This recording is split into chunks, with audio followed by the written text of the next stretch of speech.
Okay, so sa panahon ngayon, puro na tayo hybrid work, di ba? At kasabay niyan, ang dami-daming cyber threats. So ang laging tanong, paano ba natin masisigurong ligtas ang data ng kumpanya natin?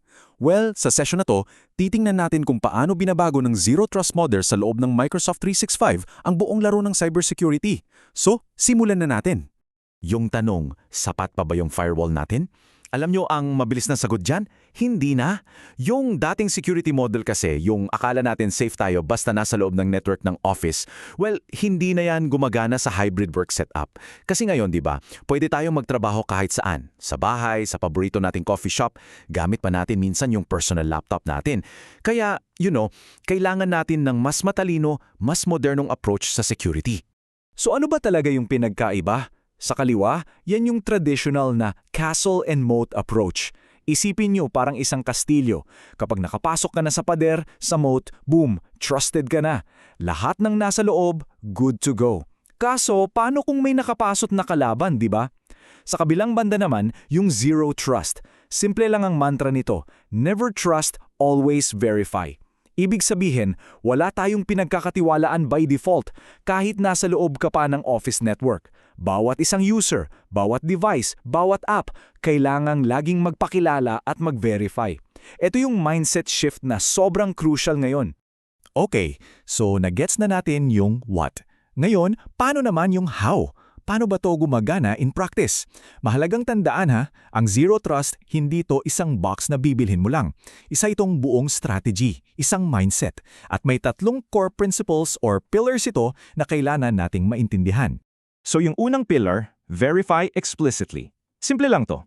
Bago ka bigyan ng access, kailangan mo munang patunayan na ikaw talaga yan. And hindi lang password ang tinitingnan dito. Tinitingnan lahat. Yung identity mo, yung health ng device na gamit mo, yung location mo, pati na rin yung risk level ng ginagawa mo. Sa Microsoft 365, yung pinaka-common na example nito ay yung Conditional Access Policies. At syempre, Multi-Factor Authentication o MFA. Yan yung may password ka na, tapos may code pa sa phone mo. Extra layer of security. Okay, pangalawa, least privilege access.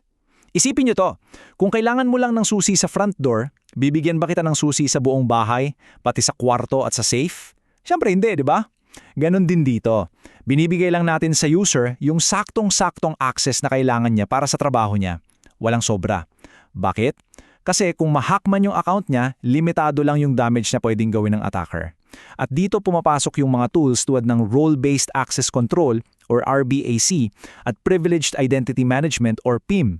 At yung pangatlo, at para sa akin, ito yung pinaka-game changer sa lahat, assume breach. Anong ibig sabihin yan?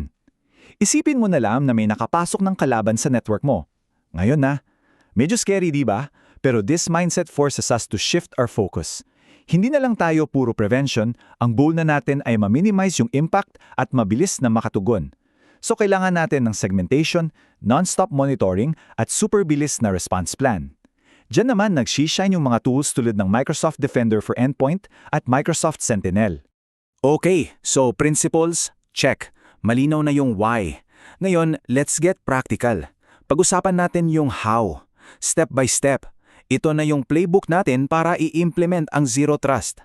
Pero teka, bago yung steps, tandaan natin, ang Zero Trust dapat holistic.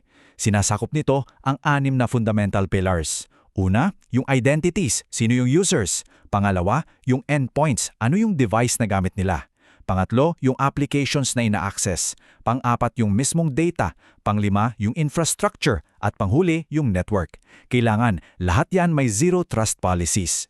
So ano yung 6 steps natin? Step 1, assess current security posture. Alamin muna natin kung nasaan tayo.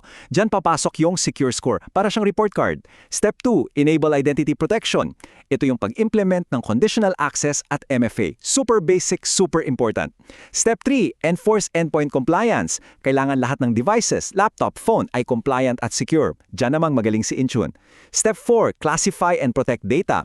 Alamin kung anong data ang sensitive at protektahan yan using Microsoft PeerView. Step 5, monitor and respond to threats. Kailangan may mata tayo sa lahat ng nangyayari.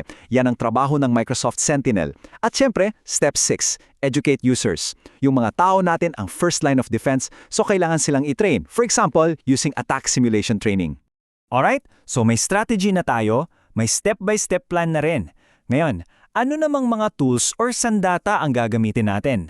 Let's talk about Microsoft's Integrated Threat Protection. Ito yung ating Unified Security Arsenal. Ang bida dito, sa gitna ng lahat, ay ang Microsoft Defender XDR. Ano ba to? Isa siyang Unified Defense Suite. Meaning, pinagsasama-sama niya yung protection para sa pre-breach at post-breach. Isipin niyo siya bilang isang master detective. Hindi lang siya tumitingin sa isang clue.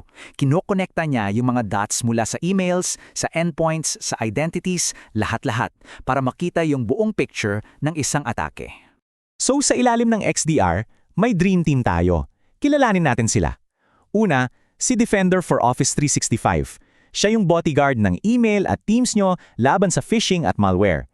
Sunod, si Defender for Endpoint. Siya naman yung high-tech na security guard sa bawat laptop, desktop at phone. Tapos, meron tayong Defender for Identity. Siya yung nagbabantay kung may kakaibang ginagawa yung mga user accounts nyo sa on-prem Active Directory. At syempre, si Defender for Cloud Apps. Siya naman yung nagbabantay sa mga cloud apps nyo para malaman natin kung may gumagamit ng shadow IT o yung mga hindi approved na apps. So sa pang-araw-araw, paano to gumagana? Well, sa anti-phishing, may features tayo tulad ng safe links. Yan yung kapag may click kang link, chinecheck muna niya kung safe bago ka dalhin doon. Para naman sa anti-malware, hindi lang isa, kundi multiple scanning engines ang gamit. Plus, may cool feature na tinatawag na Zero-Hour Auto-Purge or ZAP. Kahit na-receive mo na yung email, kung ma-detect na malicious pala siya later on, kukunin niya yun pabalik sa inbox mo. Astig, di ba? And of course, para sa anti-spam, may smart rules tayo para salain yung mga basura. Okay, so we have the defense. Pero let's level up our game. Hindi pwedeng lagi na lang tayong reactive, yung nag-aabang lang ng atake. Kailangan maging proactive. Kailangan nating mahulaan yung susunod na galaw ng kalaban. At dyan papasok ang threat intelligence. Okay, ready for this number? 65 trillion. Trillion with a T. Ganyan karaming security signals ang pinoproseso ng Microsoft. Araw-araw. Grabe no? Para lang may idea kayo, yung number na yan, sobrang laki niyan. Pero dahil sa ganitong scale, yung Microsoft may bird's eye view siya sa buong mundo. Nakikita niya yung mga bagong attack patterns habang nabubuo pa lang sila, bago pa man sila maging widespread threat. At sino ang utak sa likod ng lahat ng to? Sila ang Microsoft Threat Intelligence Center or MSTIC. Isipin niyo sila bilang yung mga Avengers ng cybersecurity ng Microsoft. Isang team ng mga elite analysts, researchers at data scientists. Sila yung nag-a-analyze ng trillions of signals, nagmo-monitor sa mga nation-state actors at naghahanap ng mga clues sa dark web. Sila yung mga bantay natin 24/7. So, para sa ating mga IT pros dyan, isa sa pinaka-powerful na gamit nyo ay ang Threat Explorer.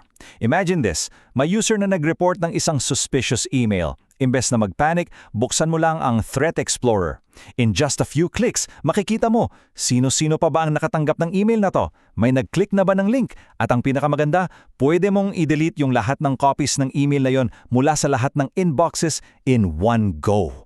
Real-time investigation and response. At para laging on top of the game, meron tayong Threat Analytics. Ito naman, para siyang private intelligence briefing mo mula mismo sa mga top security researchers ng Microsoft. Binibigyan kanila ng detailed reports tungkol sa mga bagong threats, yung mga techniques ng mga attackers, nakamapa yan sa MIT RETTANCK framework, yung industry standard. At hindi lang yun, bibigyan ka pa nila ng mga specific actionable recommendations para ma-mitigate yung risk. Sobrang useful nito. Okay, that was a lot.